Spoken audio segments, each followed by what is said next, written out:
আবারও চলে এসেছি নতুন একটা ভিডিওর সাথে। আর আমি এখানে সব কিছু কেটে ধুয়ে নিয়েছি জোগাড় করে। নমস্কার বন্ধুরা, আমি মৌ।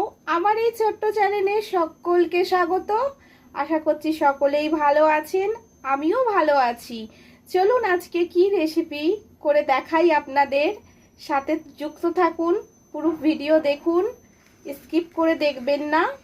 আমি এখানে পটল নিয়েছি কেটে, আলু কেটে নিয়েছি, আর 4টে ডিম আছে। 4টে ডিমের মধ্যে আমি 3টে রান্না করব আর একটা সেদ্ধই রাখবো আমার মিনির জন্য। টমেটো নিয়েছি, পেঁয়াজ কুচিয়ে নিয়েছি। এই দিয়ে আজকে আমি একটা ডিমের রেসিপি তৈরি করব আলু পটল দিয়ে। এখানে একটা মশলার পেস্ট তৈরি করে নিয়েছি। এখানে কাঁচা লঙ্কা, রসুন, আদা আমি বেটে নিয়েছি। চলুন এবার রান্নাটা শুরু করা যাক। গ্যাস জেলে কড়া বসিয়ে তেল দিয়ে দিয়েছি। এবার আমি ডিমগুলো ভেজে নেব।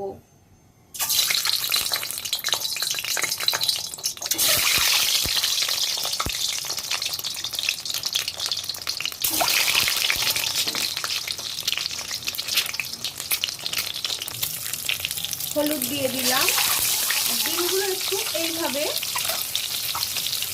না হলে খেতে গায়ে ছিটতে পারে, একটু কেটে দিতে হয় ডিমগুলো ভাজার সময়।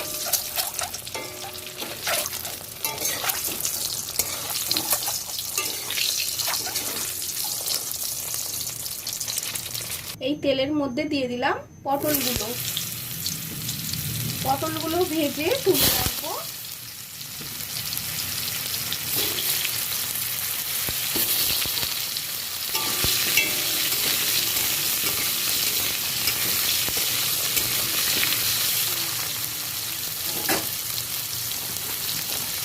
একটু সামান্য লবণ দিলাম।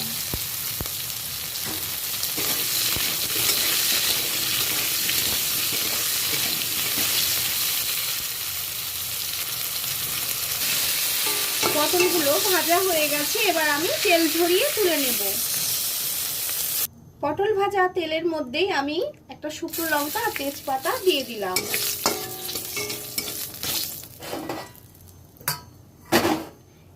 কুচিয়ে রাখা পেঁয়াজটা দিয়ে দিলাম।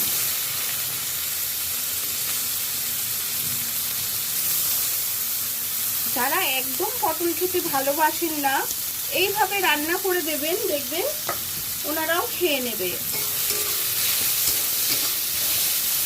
আমার হাজবেন্ড আর আমার ছেলে তো একদমই পটল খেতে ভালোবাসে না। ছেলে খাবে না, ও পটল একদমই ও পছন্দ করে না, ও খাবে না, কিন্তু আমার হাজবেন্ড খাবে।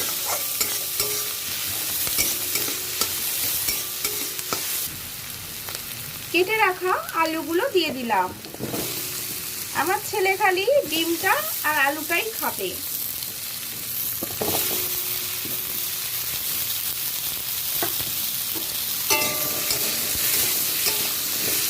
আবারও একটু লবণ অ্যাড করছি।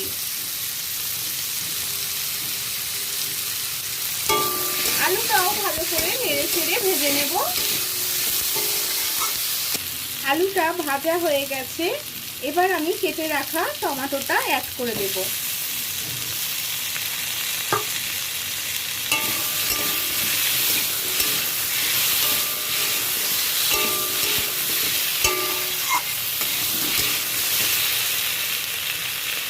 দেখুন ভালো করে আলুগুলো ভাজা হয়ে গেছে, তার সাথে টমেটোটাও।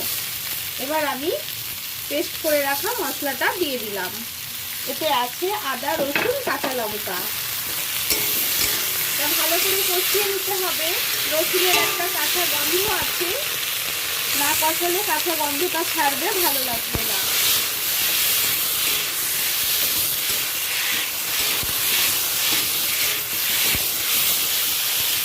আমি ভালো করে মশলাটা কষিয়ে নিয়ে ফিরে আসছি, সাথে থাকুন।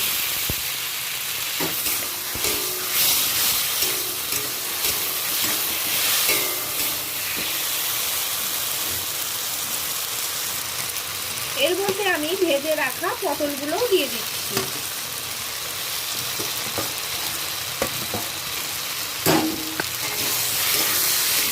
নেড়ে চেড়ে ভালো করে কষিয়ে নেব। যাতে পটলে আর আলুতে সমানভাবে নুন ঝাল মশলা ঢুকে যায়।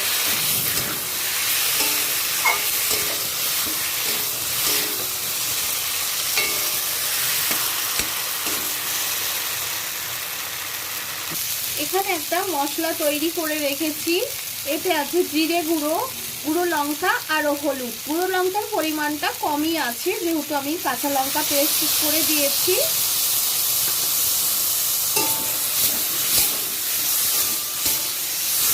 আবারও ভালো করে নেড়ে চেড়ে কষিয়ে নেব। আমার এই অতি সাধারণ ভিডিওটা যদি আপনাদের ভালো লাগে, যারা ফার্স্ট টাইম আমার চ্যানেল ভিজিট করছেন তাদেরকে বলছি আমার চ্যানেলটা সাবস্ক্রাইব করে পাশে থাকবেন, বেল আইকনটা অল করে দেবেন। এরকম নিত্য নতুন ভিডিও আপনাদের কাছে জলদি পৌঁছে যাবে। আর পুরনো বন্ধুরা তো সবসময় আমার পাশে আছেন, আমি জানি থাকবেন, এইভাবেই সাপোর্ট করে যাবেন। আপনাদের অনেক অনেক ভালোবাসা, আমিও আপনাদের পাশে সব সময় আছি।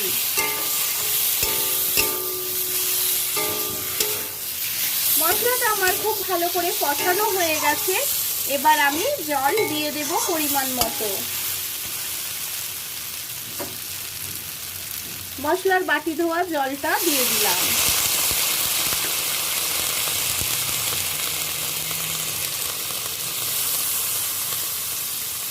ঝোলের জন্য জল দিয়ে দিচ্ছি। আলুটা আর পটলটা সেদ্ধ হওয়ার মতনই জল দিলাম, বেশি ঝোল আমি রাখবো না, একটু গামাখাই করব। বেশি শুকনো করব না আর বেশি ঝোলও করব না। আর একটু লবণ আমি অ্যাড করব। আমি দেখিনি কতটা কি হয়েছে লবণ, কিন্তু আন্দাজ আমার আর একটু লাগবে, তাই একটু লবণ আমি অ্যাড করে দিলাম।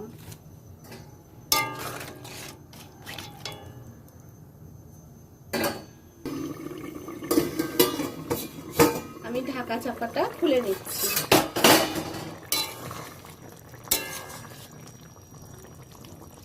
দেখুন আলুগুলো আমার ভালো করে সিদ্ধ হয়ে গেছে, আর পটল তো সিদ্ধ হয়েই গেছে। আমি এবার ভেজে রাখা ডিমগুলো দিয়ে দিচ্ছি। আগে আমি দিইনি, এখন দিলাম।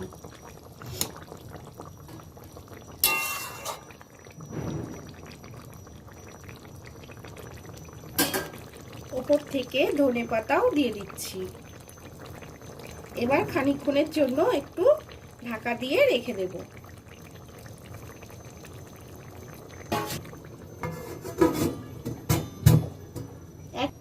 এক মিনিট মতন জাল করে নিয়ে তারপর আমি স্ট্যান্ডিং মুডে রেখে দেব। দেখুন বন্ধুরা, আমি কিন্তু আধা ঘন্টা মতো স্ট্যান্ডিং মুডে রেখে দিয়েছিলাম। এবার আমি একটা পাত্রে ঢেলে নেব।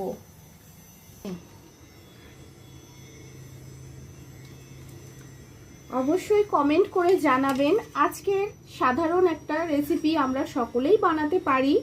আমি যেভাবে বানালাম আপনাদের কিরকম লেগেছে অবশ্যই আমার একটা কমেন্ট বক্সে জানাবেন।